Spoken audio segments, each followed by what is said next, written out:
এই প্রতি বছরেই এই সরিষা ফুলের সময় আমরা প্রতি মৌসুমে আসি। প্রথম চান্সে ছিলাম আমরা নওগাঁতে, তারপরে এই পাঁচবিবিতে আইছি।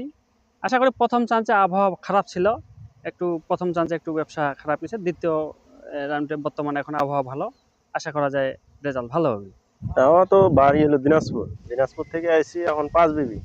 পাঁচবিবিতে সর্ষের আবাদ বেশি, সেই জন্য আমরা আইছি আগ্রহ করে, মানে যদি ফসলও ভালো হয়, আমরাও যদি একটু পাই কিছু মধু, এই জন্য আসা হয়েছে এই জায়গায়।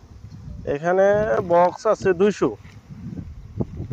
200 বক্সে মোটামুটি 5-6 মন পাওয়া যায় সাপ্তাহিক।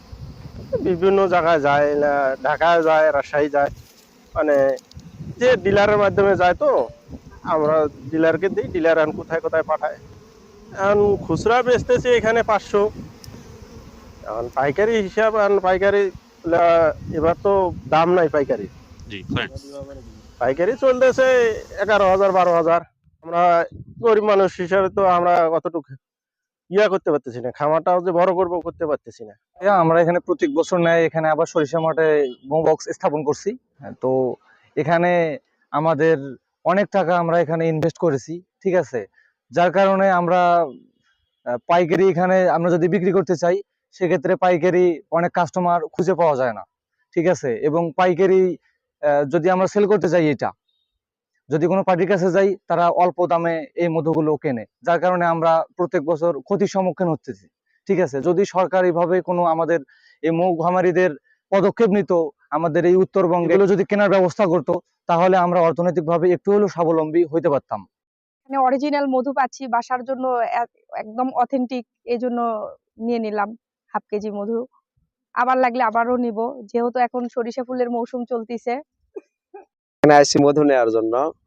প্রতি বছর এখান থেকে মধু নিয়ে যায়। এখানে প্রত্যেকবারে আমাদের এখানে আসে, ভালো মানের মধু পাওয়া যায়, কোনো ভেজাল নাই এখানে। সব সময় আমরা নিজে চোখে দেখি, আমার বাড়ির পাশে খুবই ভালো এখানে মধু।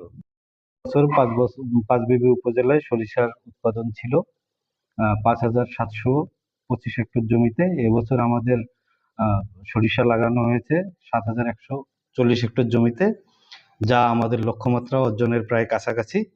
এবছর আমাদের কৃষকদের কৃষি প্রণোদনা কর্মসূচির আওতায় 4,300 জন কৃষককে সার ও বীজ সহায়তা দেওয়া হয়েছে। এছাড়াও এর আগে তেল জাতীয় ফসলের উৎপাদন বৃদ্ধি প্রকল্পের আওতায় বিগত দিনগুলোতে কৃষকদের মাঝে মৌবক্স সরবরাহ করা হয়েছে। এর পরিপ্রেক্ষিতে এবছর আমাদের উপজেলায় প্রায় 840টি মৌবক্স স্থাপন করা হয়েছে।